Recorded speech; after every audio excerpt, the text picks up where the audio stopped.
नमस्कार। आज हम बात करेंगे अनुवाद की प्रक्रिया एवं प्रविधि के भाग 3 पर। इससे पहले हम अनुवाद की प्रक्रिया एवं प्रविधि भाग 1 और भाग 2 पर बात कर चुके हैं। तो आज की चर्चा का विषय रहेगा अनुवाद की प्रक्रिया एवं प्रविधि भाग 3। आज की चर्चा के महत्वपूर्ण बिंदु हैं अनुवाद, अनुवादक का व्यापार क्षेत्र, पाठक की भूमिका, द्विभाषिक की भूमिका और रचयिता की भूमिका। हम इसके पहले चर्चा कर चुके हैं कि अनुवादिका या अनुवादक किस तरीके से एक पाठ के ट्रांसलेशन के दौरान उनका रोल, उनकी भूमिका किस प्रकार बदलती है। तो उसी पर आज हम चर्चा करेंगे कि पाठक की भूमिका, द्विभाषिक की भूमिका और रचयिता की भूमिका। और बात करेंगे हम अनुवाद प्रक्रिया के विभिन्न सोपान, जिसकी विस्तृत चर्चा होगी अगले सत्र में। लेकिन इस सत्र में हमारी कोशिश रहेगी कि अनुवाद प्रक्रिया के जो 3 महत्वपूर्ण चरण हैं, विश्लेषण, अंतरण और पुनर्गठन, उसके पहले चरण यानी विश्लेषण, पाठक की भूमिका एवं अर्थग्रहण बोधन की प्रक्रिया पर हम इस सत्र में चर्चा करेंगे। इस प्रस्तुति का उद्देश्य रहेगा अनुवाद, अनुवादक का व्यापार क्षेत्र को जानना और उसके अंतर्गत अनुवादक की भूमिका यानी पाठक की भूमिका, द्विभाषिक की भूमिका और रचयिता की भूमिका। और इस प्रस्तुति के माध्यम से आप ये भी जानेंगे कि अनुवाद प्रक्रिया के विभिन्न सोपान कौन कौन से हैं। और पहला सोपान जिसे हम विश्लेषण के नाम से जानते हैं, विश्लेषण, पाठक की भूमिका एवं अर्थग्रहण बोधन की प्रक्रिया, किस किस स्तर पर अनुवादक या अनुवादिका को पाठ का विश्लेषण करना होता है। तो आगे बढ़ते हैं। जैसा कि मैंने शुरुआत में ही कहा कि इस विषय को हमने 4 सत्रों में विभाजित किया है। अनुवाद की प्रक्रिया एवं प्रविधि भाग 1, भाग 2, भाग 3 और भाग 4। आज इस चर्चा में हम भाग 3 पर बात करेंगे। भाग 1 में हमने अनुवाद प्रक्रिया, अनुवाद और अनुवादक पर चर्चा की थी। भाग 2 में अनुवाद प्रक्रिया के विभिन्न प्रारूपों की चर्चा की थी। और आज के इस मॉड्यूल में हमारी चर्चा का केंद्र होगा अनुवाद, अनुवादक का व्यापार क्षेत्र और अनुवाद प्रक्रिया का पहला सोपान, पहला चरण, विश्लेषण, पाठक की भूमिका एवं अर्थग्रहण बोधन की प्रक्रिया। आप जानते हैं और हम इस पर पहले चर्चा कर चुके हैं पिछले सत्र में कि नायडा, न्यूमार्क और बाथगेट ने किस प्रकार अनुवाद की प्रक्रिया के विभिन्न चरण बताए हैं। और जब आप यहाँ भी देख रहे हैं कि जो विश्लेषण, पाठक की भूमिका वाला जो बिंदु है, उसमें हमने उन तीनों को कवर करने की कोशिश की है। विश्लेषण जो नायडा कहते हैं, पाठक की भूमिका एवं अर्थग्रहण बोधन की प्रक्रिया जो न्यूमार्क कहते हैं, और उसी संदर्भ में हम बाथगेट के संदर्भ में भी इसे देख सकते हैं। आप पिछले 2 सत्रों से आपने इस बात का अंदाज़ा लगाया होगा कि एक अनुवादिका या अनुवादक की अनुवाद के दौरान क्या भूमिका होती है। हम देखते हैं कि एक अनुवादक को जब वे किसी पाठ का अनुवाद कर रहे होते हैं या कोई पाठ उनके सामने अनुवाद के लिए आता है, तब उनकी भूमिका लगातार बदलती है। किस तरह बदलती है, इसे भी देखा जाना आवश्यक है। और जैसा कि मैंने पहले भी इस पर चर्चा की थी कि जब कोई पाठ अनुदित होकर हमारे सामने आता है या एक अनुदित पाठ के पाठक हम होते हैं या अनुदित रचना के हम दृष्टा होते हैं, दर्शक होते हैं, तो हम नहीं जान रहे होते कि उसके पीछे की जो प्रक्रिया थी वह कितनी जटिल थी और किस तरीके से उस प्रक्रिया के दौरान अनुवाद किया गया होगा और वह अनुदित होकर किन किन सोपानों से गुजरकर अपने लक्ष्य पाठक या लक्ष्य दृष्टा या लक्ष्य श्रोता वर्ग तक पहुंची होगी। ये प्रक्रिया हम नहीं समझ पाते क्योंकि हमारे सामने एक फाइनल टेक्स्ट या फाइनल प्रोडक्ट होता है जिसका कि हम एक मूल रचना की तरह आनंद ले रहे होते हैं। तो हमें उस पूरी जो मूल रचना या जिसे कहा जाए कि फाइनल प्रोडक्ट के रूप में जो रचना हमारे सामने, अनुदित रचना जो हमारे सामने है, हमें उसकी पृष्ठभूमि में झांक कर देखना है यहाँ कि अनुवादिका या अनुवादक की भूमिका उसमें क्या होती है और अनुवाद यानी अनुदित रचना और अनुवादक के बीच का क्या तारतम्य होता है। वो प्रक्रिया क्या है जिसके माध्यम से एक रचना अनुदित होकर हम तक पहुँचती है और उसका हम एक नई भाषा में, एक नए समाज में, एक नई संस्कृति में बैठकर उसका हम आनंद ले रहे होते हैं। तो आज हम इसी पर जिक्र करेंगे कि अनुवाद और अनुवादक का व्यापार क्षेत्र क्या है। अनुवादक को अनुवाद प्रक्रिया से संबंधित द्विभाषिक संप्रेषण व्यापार से गुजरते हुए दोहरी भूमिका का निर्वाह करना होता है। हमने सत्र 2 में भी इस पर बात की थी। आज इसमें थोड़ी सी और विस्तार से हम चर्चा करने की कोशिश करेंगे। स्रोत भाषा के पाठ के पाठक की भूमिका और लक्ष्य भाषा के पाठ के लेखक की भूमिका। तो ये एक साथ 2 भूमिकाएँ एक अनुवादिका या अनुवादक को निभानी होती हैं जब वे किसी रचना को अनुवाद के से पहले या अनुवाद के प्रक्रिया के क्रम में जब उसे का पाठ अध्ययन कर रहे होते हैं, तब वे एक तरह से उनसे अपेक्षा होती है कि वे एक मूल पाठ के पाठक के रूप में उसका आनंद लें, यानी वो उसको इतना आत्मसात करें कि जब वे अनुवाद करें तो अनुवाद करते समय उसकी विश्लेषण की प्रक्रिया या उसके अंतरण की प्रक्रिया में वो पाठ उन्हें इतना अपना लगने लगे कि अनुवाद करने में उन्हें उस पाठ की समझ को लेकर कोई दिक्कत ना आए। तो वहाँ उनकी भूमिका बदलती है, जैसे स्रोत पाठ भाषा के पाठक की भूमिका, और फिर जब वे उसका पुनर्गठन करके या उसका जब अनुवाद करके उसे अंतिम प्रारूप देते हैं, उसे हम कहते हैं लक्ष्य भाषा के पाठ के लेखक की भूमिका। तो एक साथ अनुवादिका या अनुवादक से दो रूप में उनकी भूमिका की अपेक्षा की जाती है। पाठक के रूप में मूल लेखक और लेखक के रूप में अनुदित पाठ के पाठक से तादात्म्य स्थापित करना, ये भी उसी का अनुवादक का ही दायित्व है कि वे केवल किसी खास भाषा या किसी एक भाषा के प्रति अपनी फाइडेलिटी या निष्ठा ना दिखाकर वे पाठ के प्रति ज़्यादा निष्ठावान हो, क्योंकि अगर हम किसी एक या मूल भाषा या लक्ष्य भाषा के प्रति जब हम एकांतिक होकर या हम उसके प्रति ज़्यादा निष्ठा दिखाकर जब किसी पाठ का अनुवाद करते हैं, तो वहीं से अनुवाद की राजनीति का प्रवेश होता है, जिसके अंतर्गत हमें जानते हैं कि जब अनुवादक या अनुवादिका या कहा जाए अनुवाद एजेंसियाँ, प्रकाशन संस्थाएं जब किसी एक भाषा के प्रति अतिरिक्त किस्म का लगाव या निष्ठा दिखाते हैं, तब उसमें पाठ में विचलन होने की संभावना होती है, मैनिपुलेशन की संभावना होती है। तो यहाँ एक अच्छे अनुवाद के लिए आवश्यक है कि अनुवादिका या अनुवादक पाठक के रूप में मूल लेखक और लेखक के रूप में अनुदित पाठ के पाठक से तादात्म्य स्थापित करने का काम करें, यानी वो एक फेयर रोल प्ले करने की कोशिश करें, जिसके माध्यम से एक बेहतर अनुवाद हो सके। और तीसरा है पाठक यानी अनुवादक के रूप में स्रोत भाषा के पाठ के भाषिक विधान और उसके संस्कार तथा लेखक के रूप में लक्ष्य भाषा के पाठ की सृजनात्मक कौशल का पर्याप्त ज्ञान रखना आवश्यक होता है। तो जब हम अनुवादक से अपेक्षा करते हैं तो पाठ के अध्ययन के बाद ये भी उनसे अपेक्षा रहती है कि उस भाषा के भाषिक विधान के बारे में भी उनकी समझ ठीक हो, उसके सामाजिक सांस्कृतिक पृष्ठभूमि के बारे में वे बेहतर जानते हों, और जब वे उसका अनुवाद लक्ष्य पाठ में या लक्ष्य भाषा में जब वे कर रहे होते हैं, तब उस लक्ष्य भाषा पाठ के समाज का जो सृजनात्मक कौशल है या उसकी जो सृजनात्मक व्यवस्था है, किस तरीके से वहाँ कि पाठ को किस रूप में जाना चाहिए, इसकी समझ भी भाषा के स्तर पर, संस्कार के स्तर पर, या कहा जाए कि साहित्य समाज की संस्कृति के संदर्भ में भी उसके पास इतनी समझ हो कि वह दोनों के बीच में सामंजस्य बिठा सके। तो पाठक की भूमिका क्या है, यानी एक पाठक के रूप में सबसे पहले अनुवादक का साक्षात्कार मूल रचना से ही होता है। इसका सर्वप्रथम दायित्व पाठक के रूप में मूल रचना में निहित संदेश, विषय वस्तु को समझना और उसका सही अर्थ ग्रहण करना होता है। अनुवादक को मूल लेखक के मंतव्य और मूल कृति के संपूर्ण कलेवर को जानने और समझने के लिए काफ़ी गहरे उतरना पड़ता है। हम जानते हैं कि कोई भी पाठ, चाहे वह ज्ञानात्मक साहित्य हो या सृजनात्मक साहित्य हो, उसके दो मुख्य भाग होते हैं, एक उसका कथ्य पक्ष और एक उसका शिल्प पक्ष या उसका भाषा पक्ष। जो उसका कथ्य पक्ष है, जिसके माध्यम से जो कंटेंट है वो एक्सप्लेन किया जाता है, और जो उसका जो शिल्प पक्ष है, उसकी जो विधा है या उसकी जो भाषा है, वह वो कलेवर है जिसके अंतर्गत उस संदेश को परोसा जाता है। तो अनुवादिका या अनुवादक से अपेक्षा होती है कि जब वे किसी पाठ को पढ़ें तो उस पाठ को पढ़ते समय जब वे पाठक के रूप में उसे समझ रहे हैं, तो उसके साथ वे न केवल मूल रचना के कथ्य को ही ग्रहण करें, बल्कि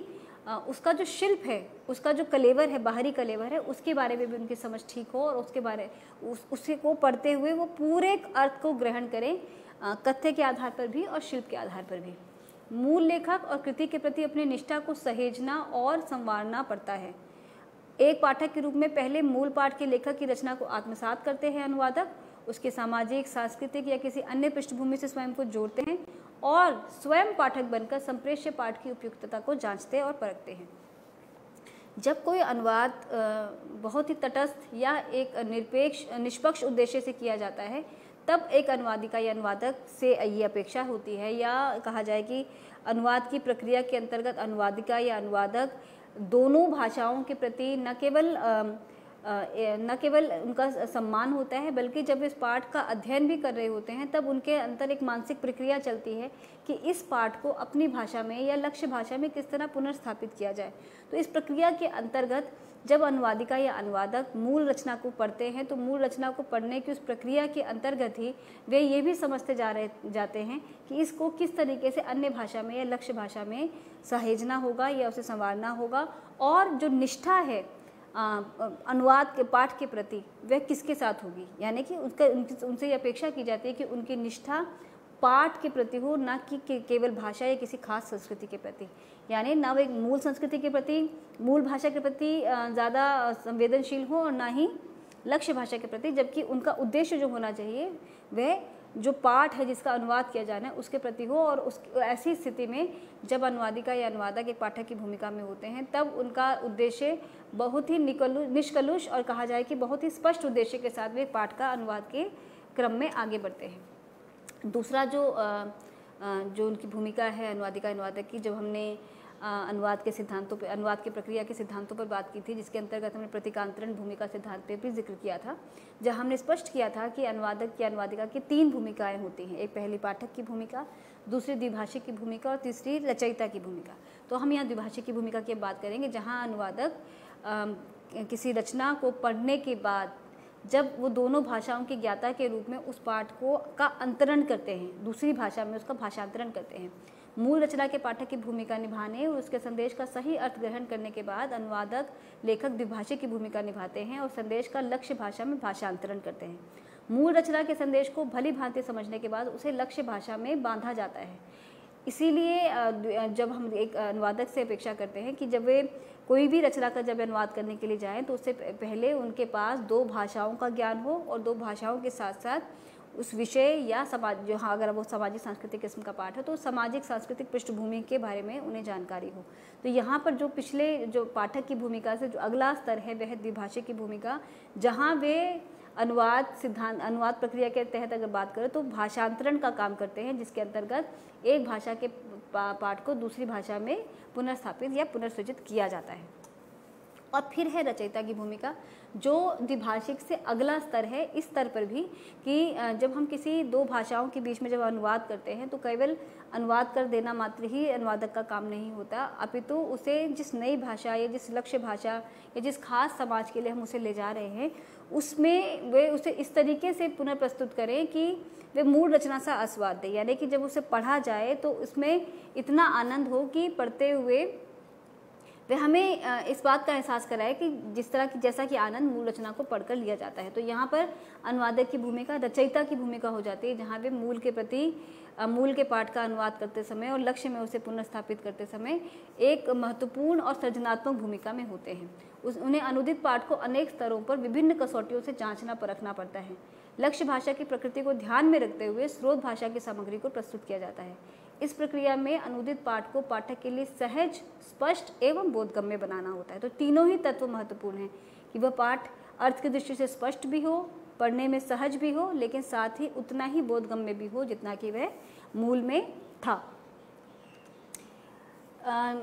अनुवाद और अनुवादक की भूमिका के बाद अब हम बात करेंगे प्रक्रिया के जो 3 महत्वपूर्ण सोपान हैं, जिसका जिक्र नायडा ने अपने चिंतन में किया है, विश्लेषण, अंतरण और पुनर्गठन। और जब हम अनुवाद प्रक्रिया के विभिन्न सोपानों की बात कर रहे हैं तो हमारी कोशिश है कि हम जो अपने 3 महत्वपूर्ण चिंतक, जिनका कि हमने अनुवाद प्रक्रिया के दौरान हमने जिन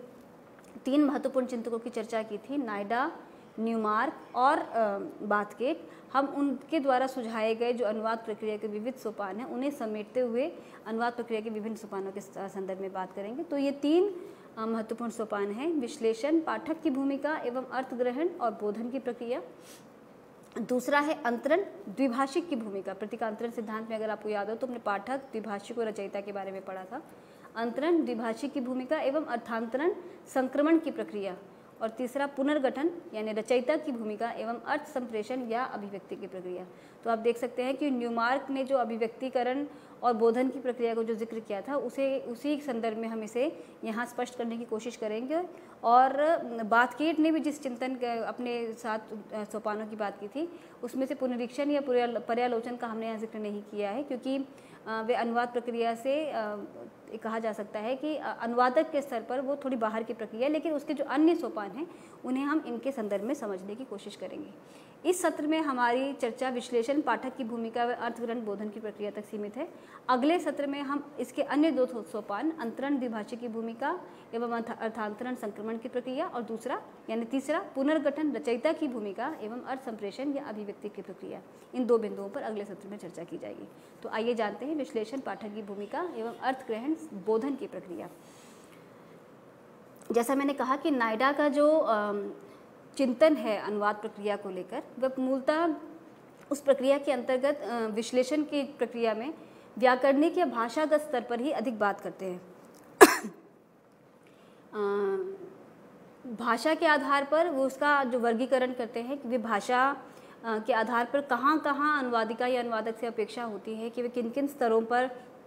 भाषा का अध्ययन करें, और भाषा के अध्ययन के दौरान वे किन किन तत्वों पर ध्यान दें कि जब पाठ का विश्लेषण किया जाए तो वो कौन कौन से प्रमुख बिंदु हैं भाषा के आधार पर जिनका कि अध्ययन किया जाना ज़रूरी है, विश्लेषण किया जाना ज़रूरी है, ताकि उसका सही अंतरण किया जा सके। तो हम देखते हैं कि भाषा के स्तर पर जो उन्होंने विभिन्न चिंतकों ने या अनुवाद प्रक्रिया के दौरान जो विश्लेषण के आधार पर जब हम चर्चा करते हैं तो कौन कौन से प्रमुख बिंदु हैं। तो पहला है लक्षणापरक एवं व्यंजनापरक अभिव्यक्तियों के स्तर पर। लक्षणापरक और व्यंजनापरक जो भाषा है वो खासतौर पर सामाजिक सांस्कृतिक किस्म का साहित्य, जिसे हम साहित्यिक सृजनात्मक साहित्य कहते हैं, वहाँ इसका प्रयोग अधिक होता है, जहाँ भाषा अपने बहुत सारी अर्थ छवियों के साथ अपने रूप में होती है। वहाँ पर एक शब्द के मायने अलग अलग संदर्भों में बदल जाते हैं। हम जानते हैं कि जब हम साहित्य का अनुवाद करते हैं तो अनुवाद करते समय हमें जिस कोश की आवश्यकता पड़ती है मूल रूप से शब्दों के अनुवाद के लिए, वे हमारे शब्दकोश, हमारी डिक्शनरीज, जो एक शब्द का अर्थ जानने पर उसके कई पर्याय प्रस्तुत करती है। अब यह अनुवादिका या अनुवादक पर निर्भर करता है कि वे क्या उन सही पर्यायों को सही तरीके से प्रयोग कर पाते हैं या नहीं। अब हम देखेंगे एक पानी शब्द के लिए कितने उसके अर्थ छवियाँ हो सकती हैं। पहला आप उदाहरण के रूप में देखें, पानी पानी होना, पानी लगना, हुक्का पानी, हवा पानी, आँख का पानी। यहाँ सभी जगह पानी का जो मीनिंग है, जो जिसको हम जल कहते हैं, उससे अलग उसका अर्थ है। पानी पानी होना यानी शर्मिंदा होना, पानी लगना यानी कहीं का हवा पानी या माहौल सूट कर जाना, हुक्का पानी यानी उसका सामाजिक संबंध की बात हम कर रहे हैं, आँख का पानी यानी जब किसी के शर्म या लिहाज की बात जिसका जिक्र कहते हैं, आँख का पानी यानी इज्जत की बात करना। तो हम देखते हैं कि अगर अनुवादिका या अनुवादक के पास उस भाषा के साथ साथ उसकी सामाजिक सांस्कृतिक परिवेश की समझ नहीं है, उनकी शब्द प्रयुक्तियों की अगर उन्हें समझ नहीं है, तो अनुवाद बेहतर अनुवाद नहीं हो पाएगा। तो पानी का अनुवाद केवल जल देख देने से या वाटर देख देने से उसका ट्रांसलेशन नहीं होगा। ये समझना होगा कि अनुवाद में अनुवादिका मूल पाठ में रचनाकार ने कहना क्या चाहा है। तो हम देखते हैं कि पानी का अर्थ किस तरीके से बदलता है। यही किसी भाषा की लक्षणापरक और व्यंजनापरक अभिव्यक्तियों की पहचान है कि किस तरीके से एक ही शब्द की अर्थ छवियाँ अलग अलग पाठ में कैसे बदलती हैं। भाषा के स्तर पर जो विश्लेषण हम कर रहे हैं उसमें हम सामाजिक सांस्कृतिक अभिव्यक्तियों के स्तर पर हमने जैसे कहा कि हम चर्चा करेंगे सामाजिक सांस्कृतिक अभिव्यक्तियाँ, यानी ऐसी भाषा, ऐसी प्रयुक्तियाँ जो हमारे समाज की से निकलती हैं। और जब भी पिछली बार भी मैंने कहा था, जब हम नायडा द्वारा डीप स्ट्रक्चर और सरफेस स्ट्रक्चर की बात कर रहे थे भाषा के, तो जो भाषा का जो अभ्यंतर और बाह्य संरचना है, भाषा की जो अभ्यंतर संरचना है, वो उसके समाज और संस्कृति से निर्मित होती है। तो समाज और संस्कृति से आए जो शब्द हैं, उन शब्दों की सही समझ भी अनुवादिका या अनुवादक से अपेक्षा की जाती है कि वे रिश्ते नाते के शब्द हों, मौसम से संबंधित शब्द हों, त्योहारों से, रीति रिवाजों से संबंधित जो शब्द है, उन शब्दों की उन्हें न केवल समझ हो, अभी तो उनकी अर्थ और उसके पीछे की जो परिकल्पनाएं हैं उसके बारे में भी उन्हें सही जानकारी हो, ताकि अनुवाद करते समय किसी तरह की कोई चूक ना हो। मुहावरों के स्तर पर, अलंकारों के स्तर पर और समान शब्दावली के स्तर पर। मुहावरों के स्तर पर हम विस्तार से बात करेंगे। अलंकारों के स्तर पर अगर मैं कहूँ तो हमारा जो साहित्य है, सृजनात्मक साहित्य, उसमें हम अलंकारों का प्रयोग बहुत अधिक होता है। और ख़ासतौर पर अगर हम कहें जो छंदबद्ध साहित्य है या जो लयबद्ध साहित्य है, उसमें अलंकारों का प्रयोग अक्सर किया जाता है। इसमें अलग अलग अलंकार, यमक, अनुप्रास, श्लेष या रूपक या उपमा। तो अनुवादिका या अनुवादक से ये भी अपेक्षा की जाती है कि अलंकार का मतलब ऐसी भाषा जो सीधे सपाट अपनी बात न कहकर घुमा कर या वक्रोक्ति में या कहें कि उसे साहित्यिक दृष्टि से अधिक खूबसूरत बनाकर उस बात को कहा जाता है। तो जैसा कि हम अक्सर बात भी करते रहे कि जब हम साहित्य की बात करते हैं तो एक ही शब्द में, एक ही वाक्य में या कथ्य में इतनी अर्थ छवियाँ होती हैं कि उन अर्थ छवियों तक पहुँचने की अपेक्षा एक अनुवादिका अनुवादक से की जाती है जब वे उसका अनुवाद कर रहे होते हैं। तो अनुवाद में अलंकारों के स्तर पर जब हम बात करते हैं कि जब हम उपमा की बात करते हैं तो उपमा के माध्यम से हम एक व्यक्ति की तुलना या किसी एक चीज़ की तुलना दूसरी चीज़ से करते हैं, तो वो उसका जो परिवेश का आज चाँद निकल आया या ईद का चाँद होना, जब हम बोलते हैं कि ईद का चाँद होना तो उसका मतलब ईद का चाँद होने के साथ उसका मतलब ये भी है कि बहुत दिनों बाद दिखाई देना। तो जब हम इस तरीके से जब बात करते हैं जिसमें हमने एक तरह से कहा जाए कि एक उपमेय की तुलना उपमान से की, या हमने दो चीज़ों में जब तुलना की तो उसमें डायरेक्ट बात ना करके किसी और प्रतीक का इस्तेमाल किया, तो इन सब चीज़ों की समझ भी अनुवादिका अनुवादक को तभी हो सकती है जब वे उसके सामाजिक सांस्कृतिक परिवेश को बेहतर जानते हों, उसकी भाषा को जानते हों, उसकी ऐतिहासिक और सभ्यतागत जो निर्मिति है उसके बारे में भी उन्हें जानकारी हो। मुहावरों के स्तर पर अगर हम बात करें तो मुहावरे तो मूलतः हमारी हमारे समाज और हमारी संस्कृति का ही एक तरह से आउटपुट है या उसका प्रमाण है। अगर हम यहाँ उदाहरण के रूप में देखें तो मैंने यहाँ दो मुहावरे लिए हैं, मेरा दिल बाग बाग हो गया और दूसरा है अब अपनी लड़की के हाथ पीले कर दो। ये दोनों ही वाक्य अगर इनका हम शाब्दिक अर्थ देखें तो शाब्दिक अर्थ के हिसाब से अनुवाद होगा my heart became garden garden, जो हम लोग अक्सर मजाक में इसका ऐसा अनुवाद करते हैं, और दूसरा अब अपनी लड़की के हाथ पीले कर दो, now make your girls hands yellow. तो यहाँ हम जो कहना चाह रहे हैं लड़की के हाथ पीले कर दो, तो हम जानते हैं कि हमारे यहाँ विवाह में लड़की के हाथ पर हल्दी लगाई जाती है, उसे विवाह से पूर्व उसको हल्दी लगाया जाता है। तो यहाँ हाथ पीले कर दो का संदर्भ शादी करने से है, उसका विवाह करने से है। तो जब इसका हम लिटरल ट्रांसलेशन कर देंगे तो बात स्पष्ट नहीं हो पाएगी। ज़रूरी है कि हम ये समझें कि उस समाज में उन मुहावरों का अर्थ क्या है और वो मुहावरे किस तरह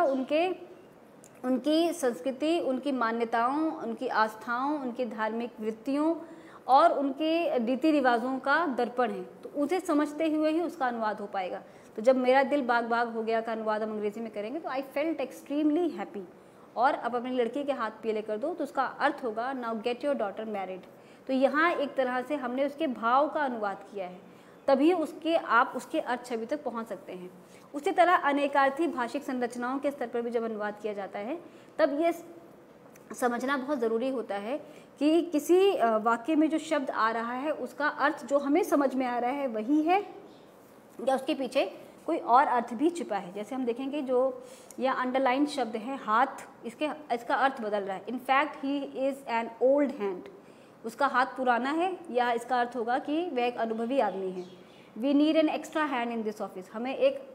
हमें अधिक मदद की ज़रूरत है, सहायता की ज़रूरत है, या हमें एक ऐसे व्यक्ति की ज़रूरत है जो हमारे काम में हाथ बटा सके। तो इस तरीके से हमें देखना होगा कि जो हैंड की जो अर्थ है वो किस तरीके से बदल जा रहे हैं। अगले सेंटेंस में हैंड का मतलब हो जा रहा है application should be written in legible hand, और अगला है the university is just at hand. तो यहाँ इसका मतलब नज़दीक है और पास है के संदर्भ में है। He has no hand in this dispute, उसका कोई भूमिका नहीं, उसका कोई रोल नहीं है, उसका कोई हाथ नहीं है। तो यहाँ जो हैंड है जिसका मीनिंग हमारी संकुचित बुद्धि या हमारी संकुचित समझ जो समझती है, उसके अलावा उसकी बहुत सारी अर्थ छवियाँ हैं जो हम यहाँ देख पा रहे हैं। He has injured his left hand, तो उसके बाएँ हाथ में चोट लग गई। He is the right hand of the minister, यहाँ इसका अर्थ उसका जब हम कहते हैं किसी को ये तो दायां हाथ है, तो दायां हाथ का मतलब होता है वह हाथ जो हमारी कह सकते हैं भारतीय समाज में ये माना जाता है कि दायां हाथ बाएं की तुलना में ज़्यादा मजबूत होता है, ज़्यादा कर्मशील होता है, ज़्यादा काम करता है। तो जब हम कहते हैं he is the right hand या वो तो उसका दायां हाथ है, तो इसका मतलब कि वो बहुत मजबूत स्थिति में है। तो इस तरीके से ये हैंड की अर्थ छवियाँ बदल जा रही हैं और इस संदर्भ में यहाँ किस प्रकार ये अनेकार्थी हो जा रहा है कि अलग अलग संदर्भ में इसका अर्थ बदल रहा है। इसी तरह अनुवादक से अपेक्षा की जाती है कि जब वे किसी पाठ का अनुवाद करें तो अनुवाद करते समय उसकी अभिधात्मक स्तर पर जब हम भाषा शब्द शक्तियों की बात करते हैं, अभिधा, लक्षण और व्यंजना, तो अनुवाद करते समय इस तरह के पाठ का जहाँ की भाषा ट्विस्टी है, जहाँ की मुहावरेगत भाषा का प्रयोग हो रहा है, सामाजिक सांस्कृतिक शब्दों का प्रयोग हो रहा है, या इस तरह का भाषा है जो आपकी समाज और संस्कृति का एक तरह से प्रतिबिंब है, तब ऐसी स्थिति में अनुवादिका अनुवादक से अपेक्षा होती है कि जब वे अनुवाद करें तो न केवल उसके बाह्य स्ट्रक्चर जिसका जिक्र नायडा करते हैं, न केवल उसे समझे, अभी तो उसके डीप स्ट्रक्चर यानी कि जो भाषा की जो निर्मित है समाज के भीतर, उसे भी समझे और उसे समझते हुए अनुवाद की बात करें।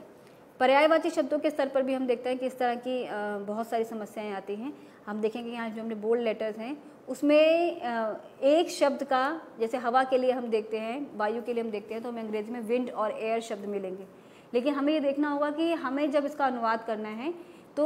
इस सेंटेंस में जो ऊपर का सेंटेंस है, wind pollution is the main problem होगा या air pollution is the main problem होगा। तो अगर इस तरह से हम गलत पर्यायों का प्रयोग कर लेते हैं तो भी अनुवाद हमारा कहीं ना कहीं विचलित होता है और अर्थ का अनर्थ होने की संभावना है, या कह सकते हैं कि अर्थ पूरी तरह से संप्रेषित ही नहीं होगा या पाठ कई बार हास्यास्पद भी बन जाएगा। तो wind pollution is the main problem की जगह यहाँ होना चाहिए air pollution is the main problem. Strong airs are predicted tomorrow, कल तेज़ हवाएं चलने की संभावना है, तो स्ट्रॉन्ग एयर्स नहीं होगा, स्ट्रॉन्ग विंड होगा। तो हमें ये समझना होगा कि कौन सा पर्याय कौन सी जगह पर सही होगा। I look a bird on the tree, I see a bird on the tree, see at the blackboard, look at the blackboard. तो ये लुक और सी देखना के ही अर्थ हैं, लेकिन इसके जो पर्याय हैं, इन पर्यायों के बीच में भी रत्ती भर जो अंतर है या जो बहुत बारीक सा जो सूक्ष्म अंतर है उसे समझे जाने की ज़रूरत है। तभी आप एक नई भाषा में या एक लक्ष्य भाषा में एक नए पाठक वर्ग को एक नया पाठ जब प्रस्तुत करते हैं तो एक अनुवादिका अनुवादक होने के नाते आपसे अपेक्षा होती है कि आप उस भाषा के सही जानकार हों, तभी आप उसे तरीके से उसका अनुवाद कर सकेंगे। Airtel has offered cheaper chatter value, not chatter value should be, Airtel has offered cheaper chat value, cheaper talk value. और अगला है the lady is really a talk box, talk box ना होकर यहाँ चैटर बॉक्स होगा। तो हम ये देखते हैं कि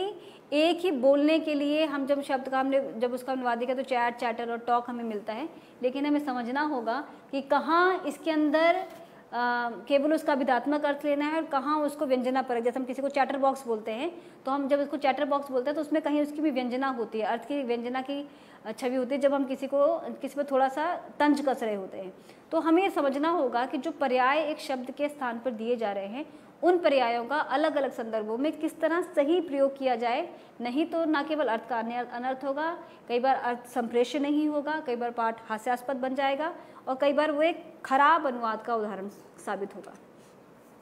भाषा के स्तर पर जैसे हमने अलग अलग चीज़ों का जिक्र किया, ये कुछ और बिंदु हैं। जैसे शब्द क्रम के स्तर पर, पूर्व सर्ग रूपों या प्रपोजिशंस के स्तर पर हिंदी और अंग्रेजी की वाक्य व्यवस्था में ये डिफरेंस है कि प्रपोजिशंस के स्तर पर यहाँ हमने हिंदी अंग्रेजी बोला, अन्य भाषाओं के संदर्भ में भी देखा जा सकता है कि जो भाषा की जो विभिन्न इकाइयाँ हैं, प्रपोजिशंस, आर्टिकल्स आदि, पदबंध, पदक्रम, इन सभी स्तरों पर एक पाठ के अनुवाद के दौरान अनुवादिक या अनुवादिका को भाषा के स्तर पर अलग अलग कोणों से विचार करने की आवश्यकता है।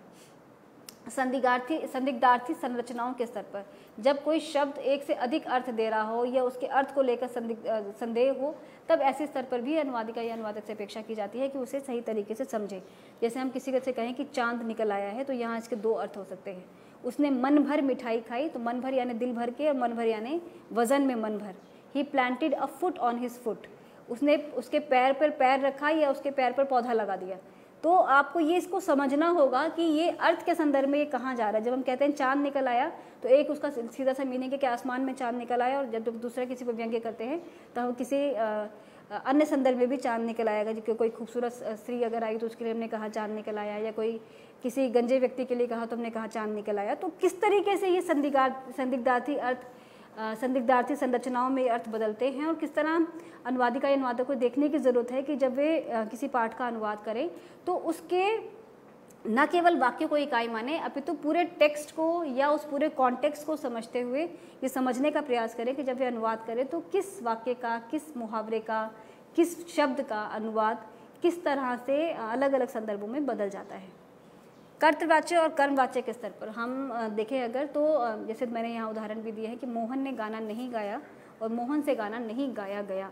इन दोनों में हम देखते हैं कि एक में कर्ता प्रधान है और दूसरे में कर्म प्रधान है। अगर हम अनुवाद करते समय इस क्रम व्यवस्था को ध्यान में ना रखें, जो इसका वाच्य जो जिस तरीके से इसको प्रस्तुत किया गया, अगर उसे हम ध्यान न रखें तो भी अर्थ में परिवर्तन हो सकता है। जैसे कि हम देखते हैं कि हमारी ऑफिशियल लैंग्वेज में, या जब हम सरकारी स्तर के पाठ के अनुवाद के संदर्भ में, या कहीं जब हम ऑफिशियली जब हम कोई पाठ लिखा जाता है तो उसमें कर्ता प्रधान ना होकर वह कर्म प्रधान उसका जो लिखने का तरीका होता है वह उस तरीके से होता है। अगर अनुवादिका या अनुवादक को इन दोनों के बीच में अगर बारीक जो अंतर है उसकी समझ नहीं है, या उसका अनुवाद करते समय उसकी शैली को बदल देते हैं, तब भी अनुवाद प्रभावित हो जाता है। तो इसका भी ध्यान रखे जाने की आवश्यकता है। एक अन्य स्तर पर हम जानते हैं कि एक वचन और बहुवचन, तो जब अभी एक वचन होता है तो हम कहते हैं कि राम आता है, और हम जब कहते हैं कि बहुवचन हम कहते हैं लड़के आते हैं। तो लेकिन कई बार ऐसा ये भी होता है, जब हम अंग्रेज़ी में देखते हैं, अंग्रेज़ी में जो बहुवचन है जिसे हम प्लूरल्स कहते हैं, वो कई बार एक ग्रुप के सेंस में आता है, जहाँ हम वो है बेसिकली बहुवचन, लेकिन क्योंकि उसे हमने ग्रुप बना के उसे सिंगुलर कर दिया है, तब उसकी प्रयुक्ति में अंतर आ जाता है। जैसे अ ग्रुप ऑफ थिंग्स, तो यहाँ जो ग्रुप है वो अपने आप में बहुवचन का प्रतीक है, लेकिन जब इसका वाक्य में प्रयोग होगा तो हम बोलेंगे ग्रुप इज़ कमिंग। हम ये ग्रुप आर कमिंग नहीं कह सकते, क्योंकि हमने ग्रुप को यहाँ वचन, एक बड़े ग्रुप को हमने समूह में समेट लिया, तो इस तरीके से वो किस तरीके से अर्थ बदल जाता है। फ्लॉक ऑफ शीप, शीप यानी भेड़ों का झुंड, कैटल गायों का झुंड, क्राउड ऑफ पीपल बहुत सारे लोग, ऑडियंस ऑफ स्पेक्टेटर्स। तो किस तरीके से ये जो बहुवचन के प्रतीक जो शब्द है, लेकिन अपनी निर्मिति में ये सिंगुलर हो जाते हैं, तो इनकी जब वाक्य प्रयुक्ति में हमें जब इसको इस्तेमाल करना होगा तो हमें ध्यान रखना होगा कि इसके बाद अब ये सिंगुलर हो गए हैं, तो इसके साथ आर का प्रयोग ना होगा, इसका प्रयोग होगा। तो ये कुछ एक ऐसे उदाहरण है जिसके माध्यम से हम कोशिश करते हैं जानने की कि किस तरीके से भाषा के स्तर पर जब विश्लेषण किया जाता है, तो अनुवादिका या अनुवादक से अपेक्षा होती है कि वो भाषा को बहुत गहरे स्तर पर जानते हों, उसकी पूरी निर्मिति को समझते हों, वाक्यगत, व्याकरणगत, संरचनागत और उसके अर्थगत, या उसे कहा जाए उसकी संकल्पना, या उसकी जिसे हम डीप स्ट्रक्चर, भाषा का डीप स्ट्रक्चर कहते हैं, उस संदर्भ में भी वह भाषा को दोनों स्तरों पर जाने और अनुवाद करते समय वो बारीकियों को पकड़े और उसी आधार पर उसका अनुवाद करें। आर्टिकल्स में हम देखते हैं अंग्रेजी में ए, एन और द का प्रयोग होता है, तो ए के साथ वाक्य का अर्थ कुछ और बन जाता है, एन के साथ अलग हो जाता है, और द के साथ उसका मायने बिल्कुल बदल जाते हैं। तो हम देखते हैं जैसे कि lunch, the lunch, school, the school,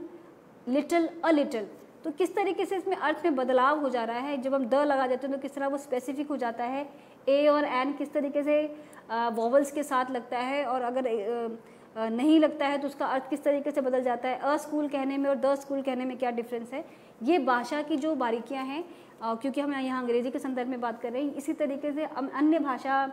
के संदर्भों में भी जब उसके व्याकरण की जब हम अध्ययन करते हैं, तो हम कोशिश करते हैं ये जानने की कि उन दोनों भाषाओं के अलग अलग स्तरों पर अनुवादिका अनुवादक को पूरी जानकारी हो, और अनुवाद करते समय न केवल उन बारीकियों को समझे अपितु उसका सही अनुवाद भी कर पाए। तो ये सब अपेक्षाएं एक अनुवादक से होती हैं। दूसरी चीज़, विषय वस्तु के स्तर पर जो सबसे ज़्यादा महत्वपूर्ण हम इसको संदर्भ में देख सकते हैं कि अनुवाद करने के लिए केवल अनुवाद आ जाना मात्र काफ़ी नहीं है, उसके साथ उसकी पृष्ठभूमि, पाठ की पृष्ठभूमि, या उसका जो कंटेंट है उसके साथ भी उसका अनुवादक या अनुवादिका की समझ होनी चाहिए, ताकि वो समझ पाएँ कि जो पाठ उनके सामने है वो बेसिकली किस नेचर का है। जैसे पहला वाक्य देखें, bulls and bears clash together in the market. तो यहाँ जो बुल्स एंड बियर्स हैं, ये बुल्स एंड बियर्स वे बुल्स एंड बियर्स नहीं हैं जिनका कि अर्थ हमें डिक्शनरी में मिलता है। तो यहाँ जो हम बुल्स एंड बियर्स की बात करें तो हम शेयर मार्केट की बात करें, तो किस तरीके से शेयर मार्केट में या कॉमर्स मार्केट में किस तरह से बुल्स और बियर्स प्रतीकात्मक अर्थ रखते हैं। और जब हम यहाँ bulls and bears clash together in the market बोल रहे हैं, तो उसका अर्थ वह नहीं है जो हमें इसका अभिधात्मक अर्थ समझ में आ रहा है। हमें उसके निहितार्थ को समझना होगा कि बुल यहाँ किसका प्रतीक है, बियर किसका प्रतीक है, और जब इसकी बात हो रही है तो किस तरह वो आर्थिक बाजार, या कहा जाए कि शेयर मार्केट का प्रतिनिधित्व कर रहा है, और किस संदर्भ में वहाँ किन दो इकाइयों की बात यहाँ हो रही है। The bees generally wake up very quickly in the light। तो यहाँ जब वेकअप का मतलब उठना या जाग जाना नहीं है, यहाँ इसका अर्थ जूलॉजी के संदर्भ में है कि लाइट में, रोशनी में बीज ज़्यादा जल्दी सक्रिय हो जाते हैं। तो सोकर उठना से इसका अर्थ नहीं है, यहाँ इसका मतलब बदल जाता है। The rights of the crown in Britain are well defined. तो क्राउन का मतलब जब हम देखते हैं तो हमें मुकुट मिलेगा या ताज मिलेगा, लेकिन यहाँ जो क्राउन का अर्थ है वह राजगद्दी से है, या उस विशेष सम्मान से है, या उस विशेष पद से है जिसका कि जो केवल क्राउन शब्द से स्पष्ट नहीं हो सकता है। तो जब हम इसका अनुवाद करेंगे तो हमें ध्यान रखना होगा कि यह क्राउन केवल मुकुट नहीं है, क्राउन का मतलब वो राजगद्दी है, या वो पद है जिसका कि यहाँ चर्चा की जा रही है। The culprit appeared in the court. तो कल्प्रिट ने कोर्ट में प्रवेश किया, कल्प्रिट कोर्ट में प्रकट हुआ, उपस्थित हुआ, ये लॉ के हिसाब से। तो इस तरीके से हम देखते हैं कि विषय वस्तु के स्तर पर, उसी तरह का तरीके से हम मीडिया के संदर्भ में अगर बात करें तो हम देखते हैं कि मीडिया में जब कोई पाठ लिखा जाता है या कोई जो न्यूज़पेपर्स के जो हेडलाइंस होती हैं वो बहुत अच्छे से वाक्यबद्ध नहीं होती हैं, लेकिन वही उसका एक खास शैली है, उसका स्टाइल है, क्योंकि उसके माध्यम से कम शब्दों में कहकर बड़ी बात को कम्युनिकेट करने का प्रयास किया जाता है। तो विषय वस्तु के स्तर पर भी ये देखा जाना ज़रूरी है कि पाठ किस तरीके का है, अनुवाद की रणनीति क्या होगी, किस प्रकार के अनुवादक की हमें ज़रूरत होगी, किस तरह वह अनुवाद एक बेहतर अनुवाद हो पाएगा। तो इस आधार पर हम देखते हैं कि जब हम विश्लेषण की बात करते हैं पाठ के, तो किस तरीके से एक अनुवादिका या अनुवादक से अपेक्षा की जाती है कि जब वे किसी पाठ का अनुवाद करें तो भाषा के स्तर पर किन किन इकाइयों पर उनका विचार करने की आवश्यकता है, किस किस तरीके से भाषा के स्तर पर, शब्द क्रम के स्तर पर, प्रेपोजिशन के आधार पर, उपपद यानी आर्टिकल्स के आधार पर, विषय वस्तु के आधार पर, मुहावरे, सामाजिक सांस्कृतिक प्रयुक्तियों के आधार पर,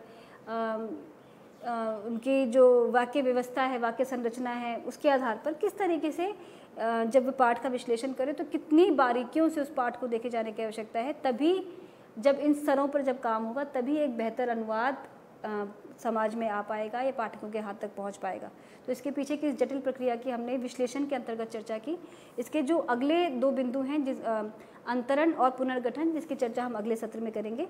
इस सत्र के लिए इतना ही। धन्यवाद।